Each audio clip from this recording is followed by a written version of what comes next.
Assalamualaikum warahmatullahi wabarakatuh.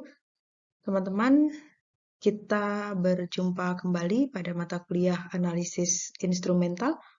Kali ini kita akan membahas terkait topik spektrometri massa.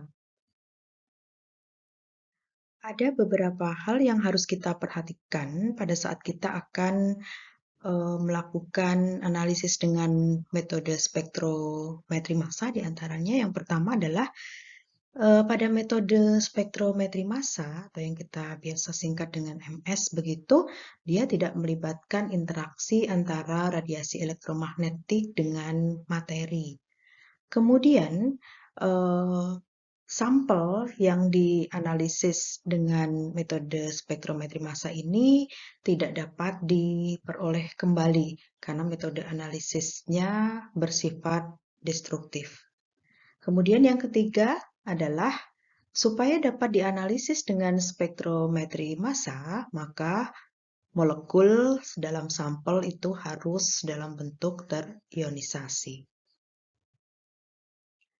Pemisahan dan analisis fragmen akan memberikan informasi terkait dengan bobot molekul, kemudian bisa dilakukan konfirmasi terhadap struktur, meliputi bagaimana pola fragmentasinya, bahkan kita bisa mendapatkan massa eksak.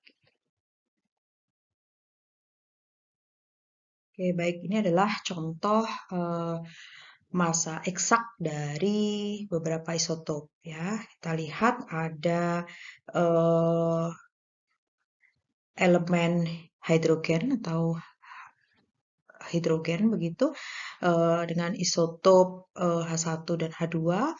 Dia memiliki berat atom yang sama begitu, tetapi massa eksaknya beda ya.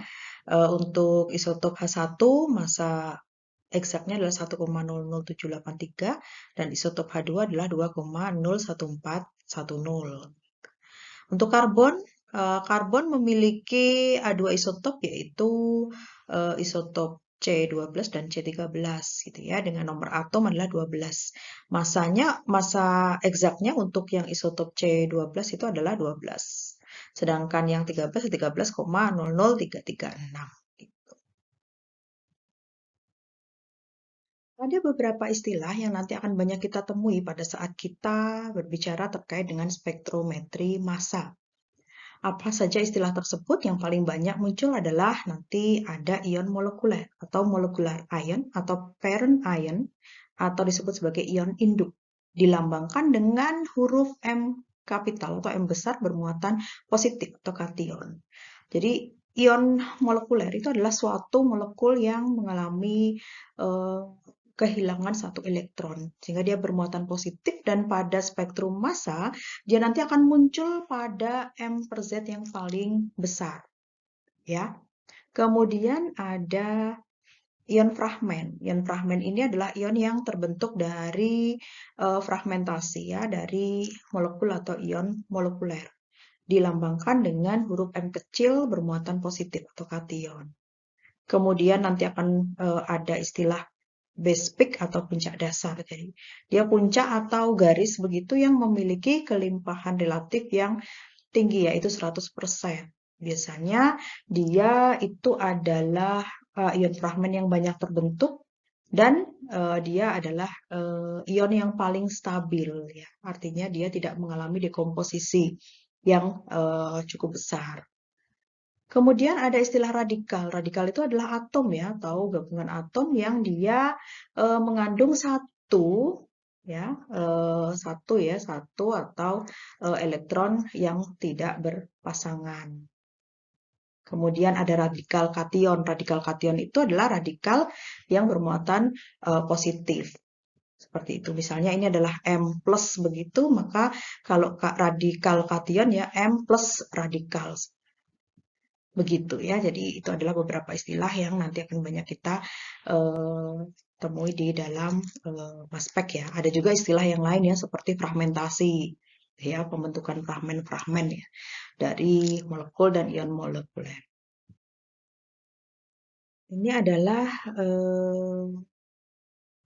contoh dari spektrometer massa, di mana instrumen ini nantinya akan membentuk pola fragmentasi dari ion yang terbentuk ketika suatu molekul diionkan. Dia memiliki prinsip kerja yaitu pembelokan partikel bermuatan dalam suatu medan magnet, sehingga nantinya kita akan dapat mengidentifikasi struktur kimia dari suatu molekul. Baik, kita lanjutkan dengan sistem kerja dari spektrometer massa. Oke, baik, secara umum spektrometer massa itu sistem kerja yang terjadi di dalamnya itu dibagi menjadi 4 tahapan ya. Yang pertama adalah tahapan ionisasi atau pengionan, kemudian tahapan akselerasi, kemudian tahapan defleksi atau pembelokan, dan yang terakhir adalah tahapan deteksi. Kita akan mulai dari tahapan ionisasi. Jadi tahapan ionisasi ini terjadi mulai dari sampel ya. Sampel ini nanti diuapkan di bawah vakum. Kemudian dari proses penguapan tersebut, dia akan ditembaki atau dibombardir dengan elektron berenergi tinggi. Kisarannya adalah 70 elektron volt seperti itu. Nah, hasil dari tumbukan yang terjadi, tentu saja di sini akan terjadi proses pertukaran energi, sehingga nanti ada beberapa elektron yang dapat keluar di sini dan membentuk ion positif. Jadi ini yang secara umum disebut sebagai tahapan ionisasi. Kemudian kita lanjutkan dengan tahapan akselerasi. Jadi ion positif yang keluar dari ruang pengionan atau ionisasi, nanti dia akan melewati celah. Celahnya ini akan memiliki tegangan tertentu. Nah, semua ion yang melalui celah ini, dia akan nanti mempunyai energi kinetik yang seragam setelah dia masuk ke dalam akselerator plate. Akselerator plate di sini menjadikan ion-ion tadi, ion positif yang dihasilkan memiliki energi kinetik yang seragam. Ini yang disebut sebagai tahapan akselerasi. Nah, kemudian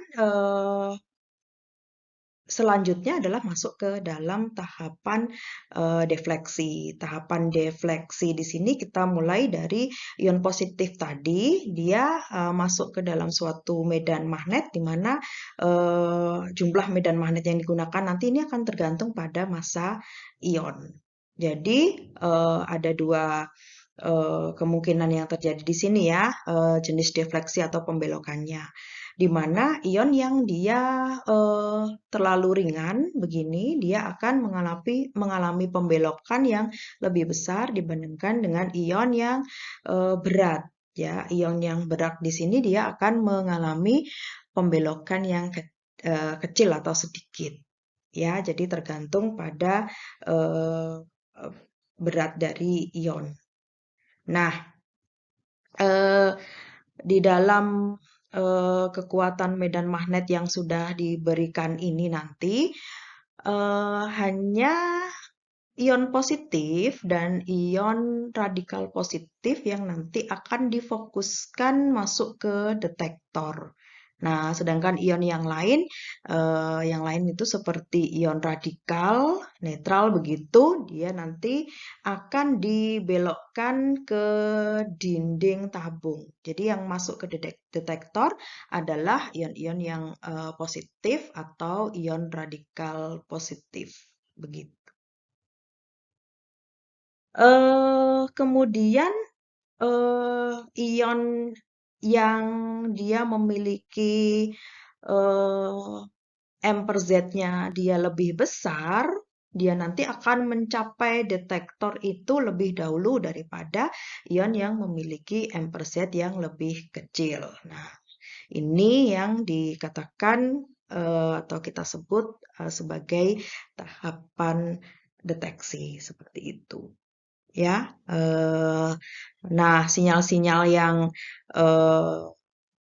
didapatkan dari suatu rangkaian proses yang sudah dilewati tadi, dia akan diperkuat ya, sehingga kita bisa mendapatkan spektrum massa dari sampel yang sudah kita tetapkan tadi. Berikut adalah tampilan dari spektrum massa. Apa itu spektrum massa? Jadi spektrum massa itu adalah grafik ya, grafik yang dia dapatkan dari suatu proses analisis tadi melalui beberapa tahapan ionisasi, akselerasi, defleksi, dan deteksi yang nanti akan diperoleh spektrum massa yang tampilannya akan seperti ini, di mana spektrum massa ini adalah plot dari sumbu X itu adalah rasio massa permuatan M per Z, dengan sumbu Y-nya adalah kelimpahan relatif. Berikut adalah contoh spektrum massa dari pentana. Jadi spektrum massa ini adalah menggambarkan hubungan antara rasio atau perbandingan massa permuatan dengan kelimpahan relatif atau relative abundance. Ya, kita akan melihat di sini ada beberapa garis ya, garis-garis yang bisa kita baca dan memiliki arti ya. Seperti yang kita lihat pada M per Z72. Ini adalah dia memiliki M per Z yang paling besar. Dia biasanya adalah suatu ion molekuler. Ya, kemudian ada garis selanjutnya adalah garis yang dia memiliki kelimpahan relatif 100%. Ini yang kita sebut sebagai base peak atau puncak dasar ya. Base peak atau puncak dasar di sini biasanya dia itu adalah ion fragmen yang banyak terbentuk di sini. Dia itu biasanya adalah fragmen yang paling stabil ya pada suatu proses fragmentasi, dan ketinggian puncak yang lain atau ketinggian garis yang lain itu diukur relatif terhadap base peak atau puncak dasar ini. Kemudian yang lain juga ada ion fragmen yang terbentuk selama proses fragmentasi. Di sini apakah kita bisa melihat radikal? Tidak ya, kita tidak bisa melihat radikal. Kenapa? Karena selain ion positif begitu, misalnya adalah radikal, itu nanti tidak akan mengalami proses-proses yang tadi terjadi, yaitu proses akselerasi, defleksi, sampai dengan deteksi. Dan ion radikal atau radikal bebas begitu, ion radikal yang ada, yang muncul nanti akan dibelokkan ke dinding ya, ke dinding tabung, sehingga dia akan hilang ya, secara otomatis hilang dan akan keluar ke pompa vakum seperti itu. Kita bahas selanjutnya tentang metode ionisasi pada spektrometri massa. Ya, ada beberapa metode atau tipe ionisasi. Yang pertama ada EI, electron ionization. Kemudian ada CI, chemical ionization. Ada desorption ionization. Ada fast atom bombardment atau FAB begitu. Kemudian ada MELD, ada IS, electrospray ionization, ada EPCI gitu ya. Dari beberapa metode ionization yang ada di sini, begitu biasanya dipilih berdasarkan karakter atau karakteristik dari masing-masing analit yang akan dianalisis. Umumnya sebelum dilakukan proses analisis dengan metode spektrometri massa, biasanya dilakukan proses pemisahan terlebih dahulu, yaitu dengan menggunakan metode kromatografi. Yang sering itu adalah kromatografi gas atau kromatografi cair kinerja tinggi atau HPLC, ya. Nah, misalnya ini kita bahas terkait dengan sampel, ya, sampel yang dia dipisahkan dengan GC, kemudian dia dianalisis massa molekul atau massa atomnya dengan ms gitu. Dia menggunakan misalnya adalah electron ionization atau EI, biasanya disebut sebagai electron impact begitu. Tipe ionisasi untuk electron ionization atau EI di sini dikatakan sebagai hard ionization ya, ionisasi yang keras begitu. Kenapa? Karena proses ionisasinya menggunakan tembakan atau bombardir dari elektron berenergi tinggi, yaitu 70 elektron volt seperti itu. Kemudian selain dengan menggunakan electron impact atau electron ionization, biasanya untuk sampel yang dipisahkan dulu dengan GC bisa juga menggunakan chemical ionization seperti itu. Untuk keuntungannya biasanya kalau menggunakan model atau metode ionization dengan hard ionization didapatkan banyak fragmen ya, fragmen yang diperoleh. Sehingga nanti bisa ditentukan pola fragmentasinya, kemudian bisa dibuat suatu apa namanya library ya, dicocokkan dengan library. Bagaimana untuk LCMS ya atau HPLCMS begitu biasanya HPLCMS senyawa yang dipisahkan terlebih dahulu dengan metode KCKT atau HPLC begitu nanti dia bisa menggunakan metode ionization-nya adalah IS ya atau electrospray ionization ya. Di sini jika kita menggunakan apa namanya pemisahan secara LC. Selain itu juga bisa digunakan EPCI. Kemudian untuk karakter tertentu misalnya analit yang ditetapkan memiliki bobot molekul yang cukup besar begitu. Kita bisa menggunakan tipe ionisasi atau metode ionisasinya adalah di MALDI di sini.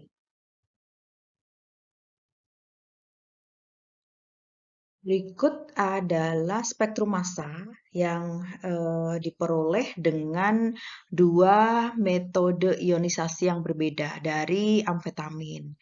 Yang pertama, yang atas ini adalah digunakan metode ionisasi elektron impact atau elektron ionization. Nah, sedangkan yang di bawah ini adalah diperoleh dengan metode ionisasinya adalah electrospray ionization. Kita bisa bandingkan spektrum massanya antara dengan menggunakan EI dan ESI begitu. Di bawah ini ya, dia terlihat puncak pada M per Z-nya 136. Ya, yang atas ini kurang begitu terlihat. Begitu. Baik, berikut adalah tipe-tipe dari reaksi-reaksi ionisasi yang terjadi jikalau suatu molekul ABC begitu dia dikenakan atau ditembak dengan elektron. Apa yang terjadi? Kemungkinan yang terjadi adalah yang pertama, dia akan terbentuk molekul tereksitasi yang dia tidak akan terdeteksi di mass spec. Kemudian yang kedua, dia bisa membentuk ion negatif begitu. Ini juga tidak terdeteksi pada positif EIMS ya dengan elektron ionization atau elektron impact MS ya. Misalnya dia membentuk molekul ABC atau ABC yang bermuatan negatif radikal. Bisa juga dia membentuk molekul AB bermuatan negatif dan C yang bermuatan C radikal dan lain sebagainya. Kemudian yang ketiga, pada electron ionization ya pada EI itu ya, dia akan membentuk ya dari molekul tadi yang dikenakan elektron berenergi tinggi, dia akan membentuk suatu molekul kation radikal ya, ABC, ABC kation radikal dengan melepas 2 elektron. Kemudian pada ionization ya, dissociative ionization, ada beberapa kemungkinan. Dia akan, yang molekul ABC tadi dia akan membentuk A radikal plus BC kation dengan melepas 2 elektron. Kemudian dia bisa membentuk molekul AB kation dengan C radikal melepas 2 elektron, atau AB radikal ditambah dengan C kation melepas 2 elektron, dan sebagainya. Ya, kemungkinan reaksi ionisasi yang kelima itu adalah terjadi ionisasi disosiatif ya, dengan penata ulangan. Di antaranya kemungkinan dia bisa terjadi molekul AC kation radikal dan B begitu serta melepas 2 elektron. Bisa juga dia menghasilkan AC begitu molekul netral dengan B kation radikal dan melepas 2 elektron. Dan kemungkinan yang keenam, dia bisa terjadi multiple ionization. Di antaranya menghasilkan molekul ABC 2+ ya. Ini adalah suatu molekul bermuatan positif yang terdeteksi tentu saja melepas 3 elektron, dan atau kemungkinan yang terjadi lainnya adalah terbentuknya molekul AB bermuatan positif atau kation dan C yang bermuatan positif atau kation dengan melepas 3 elektron, dan kemungkinan-kemungkinan yang lain. Nah, kita fokus ya dengan salah satu tipe ionisasi, yaitu electron ionization atau electron impact begitu. Kira-kira apa yang terjadi pada proses ionisasi yang terjadi dengan menggunakan model ionisasi electron ionization. Misalnya dia adalah suatu molekul sampel yang ditembak dengan elektron berenergi tinggi ya, 70 elektron volt tadi. Kemungkinan yang terjadi dia akan kehilangan elektron, membentuk suatu molekular ion atau ion induk atau parent ion ya. A, B, C, D muatannya positif radikal misalnya. Ya, jadi dia akan terdetek di dalam mass spec. Kemudian dari molekular ion ini dia akan membentuk atau akan menghasilkan ion fragmen yang lain gitu ya. Yang pertama, dia mungkin membentuk suatu molekul kation ya, kation kemudian radikal ya, ABC+ dan D radikal. Yang ABC+ ini akan terdeteksi, yang D radikal tidak akan terdeteksi di mass spec begitu. Kemudian yang kedua, dia akan membentuk AB+, ini juga akan terdeteksi ya, AB kation, kemudian CD radikal ini tidak terdetek di mass spec. Kemudian yang ketiga, dia akan bisa berfragmentasi menjadi atau membentuk A radikal dan BCD kation. Ini akan terdetek di mass spec. Yang sedangkan ini dia akan hilang ya pada mesin spektrometer massa. Kemudian dia akan membentuk ACD+ radikal, kation radikal dengan suatu molekul netral. Ini juga tidak akan terdetek. Yang terdetek hanya ACD+ kation radikal. Kemudian dia bisa membentuk ABD+ radikal. Ya, ini juga akan terdetek di mass spec yang C molekul netral. Jadi ini adalah kemungkinan terjadi kalau suatu molekul dikenakannya adalah tipe ionisasi metode electron ionization atau electron impact. Oke, baik. Tadi kita bahas bagaimana sistem kerja pada spektrometer massa, di mana tadi sampel ya, molekul yang sudah diuapkan, kemudian ditembak dengan elektron berenergi tinggi, 70 elektron volt, gitu. Kemudian dia tentu saja dia akan menyebabkan lepasnya satu elektron ya dari kulit valensi molekul tersebut. Dia lepas satu elektron, dia menjadi suatu kation radikal ya. Jadi ini kation bermuatan positif dengan satu elektron yang tidak berpasangan. Ini yang disebut sebagai kation radikal. Kemudian jikalau dia ini di sini, dia tentu saja dia adalah masih mengandung semua atom dari molekul asalnya. Dia hanya kehilangan satu elektron.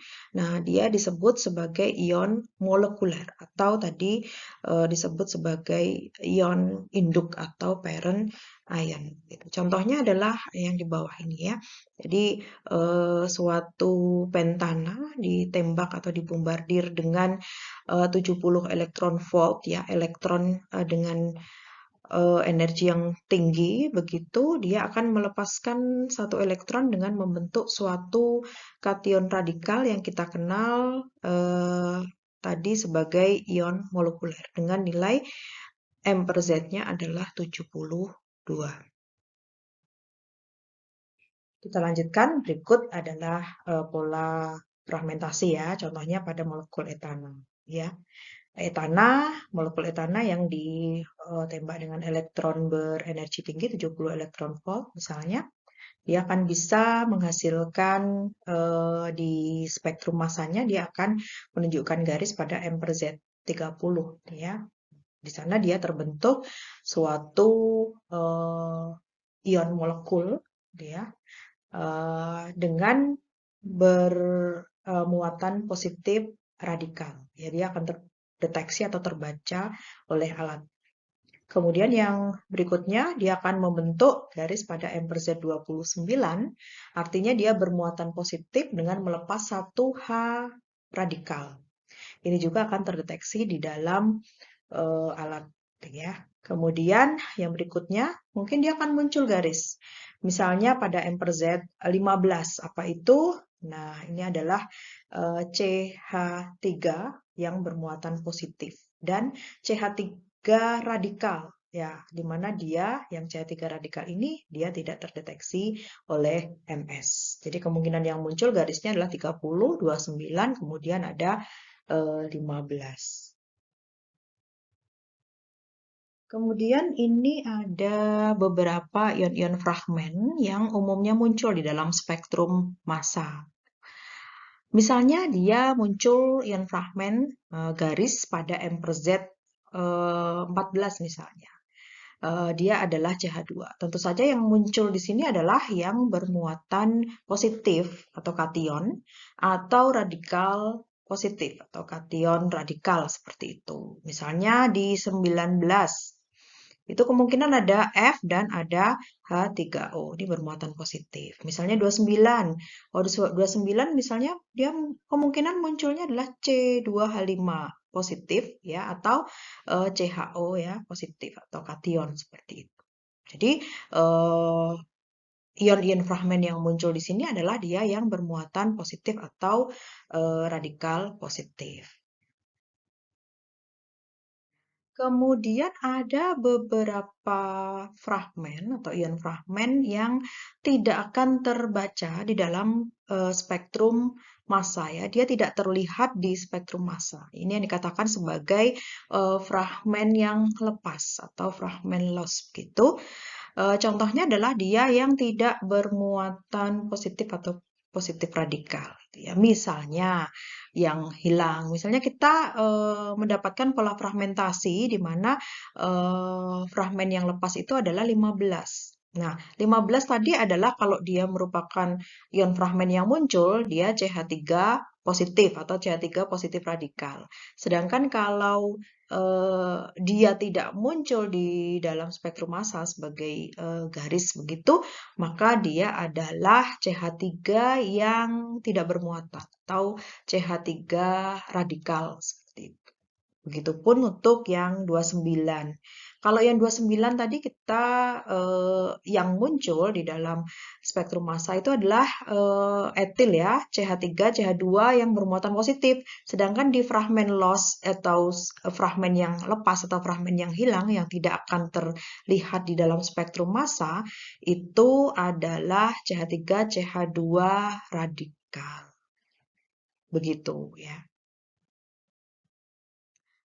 Oke, baik. Selanjutnya kita membahas kelimpahan isotop. Jadi kelimpahan isotop di sini menunjukkan apa namanya tinggi ya, ketinggian dari suatu garis yang nanti akan muncul pada spektrum massa ya dari masing-masing elemen gitu. Misalnya dia suatu senyawa alkana CH ya hidrokarbon begitu ada hidrogen begitu kita melihat hidrogen dia akan muncul eh, sebagai ion molekul atau M plusnya itu adalah pada ketinggian 100%.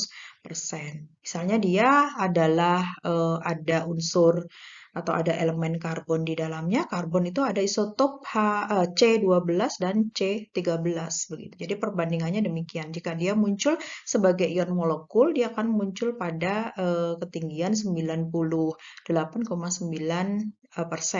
Kemudian kalau dia muncul di M+1, artinya ion molekuler ditambah dengan di sampingnya, begitu biasanya muncul garis kecil di samping, begitu maka dia memiliki kelimpahan yang kecil sekali ya, 1,1%.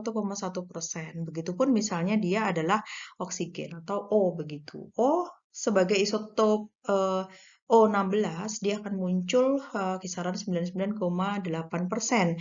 Tetapi kalau dia kelimpahannya kecil, maka kita yakin yang muncul itu di M+2 itu adalah isotop O18 dengan kelimpahan yang relatif kecil sekali, yaitu 0,2%. Nah, dari apa namanya spektrum massa tadi, maka masing-masing garis ya kita bisa lihat kelimpahan fragmennya itu tergantung pada kesetimbangan antara kecepatan pembentukan dan dekomposisinya. Jadi kecepatan membentuk suatu fragmen kemudian dekomposisinya. Fragmen yang melimpah ya, fragmen yang tinggi, kelimpahannya relatif besar, itu terbentuk dengan mudah dan dia memiliki tendensi yang rendah ya, tendensinya kecil untuk terfragmentasi lebih lanjut atau kita katakan dia relatif stabil. Tadi kita bahas ya, fragmen yang paling melimpah itu yang dinyatakan memiliki kelimpahan relatifnya 100%. Ini yang dikatakan sebagai puncak dasar atau base peak. Sedangkan untuk kelimpahan fragmen yang lain ini dinyatakan relatif terhadap base peak. Contohnya ada ion bermuatan tunggal yang dia mengandung atom karbon ya. Dia selain ada isotop C12, dia juga akan memberikan puncak pada satu unit massa yang lebih tinggi. Jadi ada akan muncul juga M+1. Kalau tadi M plusnya ion molekulernya misalnya pada isotop C12, ini ada isotop C13 gitu ya. Kita ingat tadi ya bahwasannya isotop C13 itu kelimpahannya di alam tuh sangat kecil ya, 1,1. Jadi kalau misalnya ada mengandung N jumlah atom karbon, mungkin kelimpahannya untuk isotop tersebut adalah N dikalikan dengan 1,1%. Jikalau itu adalah isotop C13. Kemudian kalau isotop Cl itu ada dua isotop ya, yaitu Cl35 dan Cl37. Ini rasio kelimpahannya ya, kurang lebih 3:1. Ada dua isotop Br ya, 79 dan 81. Nah, ini rasionya sekitar 1:1. Jadi, kalau ada ion molekul atau ion fragmen yang dia memiliki satu Cl, kemudian atau dia memiliki Br begitu, dia akan memberikan puncak pada dua massa unit yang lebih besar, bisa M+2 gitu ya, 35, 37 ke 35. 81 ke 79 ya, M+2. Dengan kelimpahan berturut-turut kurang lebih 30% dan 100% dari ion molekuler atau dari puncak M+. Berikut adalah contoh spektrum massa dari pentana. Ya, kita lihat di sini ada beberapa garis, ada beberapa puncak yang muncul yang kita akan interpretasikan kira-kira itu apa. Ya, kita melihat yang paling besar ya, M per Z yang paling besar, ini ada M per Z 72, itu adalah ion molekuler ya. Ion molekuler bermuatan positif atau positif radikal. Kemudian di sebelah kiri ini ada garis ya atau puncak dengan M per Z 57. Kemudian ada M per Z 43 dan M per Z-nya adalah 29. Kita akan mencoba menguraikan 57 itu kira-kira siapa begitu ya. Jadi kalau kita melihat ion molekuler bermuatan positif atau positif radikal, CH3, CH2, CH2, CH2, CH3 ini positif radikal, maka dia akan terfragmentasi membentuk garis atau puncak dengan M per Z 57. Apa itu 57? Nah, di sini kemungkinan adalah C4H9 muatannya positif. Kenapa muatannya positif? Karena dia teramati atau muncul di spektrum massa.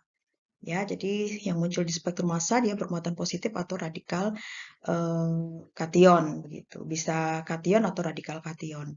Nah, kebetulan di sini adalah CH3, CH2, CH2, CH2 plus dengan melepaskan satu molekul ya, dia CH3 radikal di mana dia tidak akan muncul di sini karena dia tidak bermuatan positif. Dia dikatakan sebagai fragmen yang lepas dari tadi ya, dari ion molekuler atau molekul dari awal seperti itu. Kemudian yang 43 ini kira-kira siapa? Ya, kita akan perhitungkan atau bisa melihat tabel atau berhitung secara manual.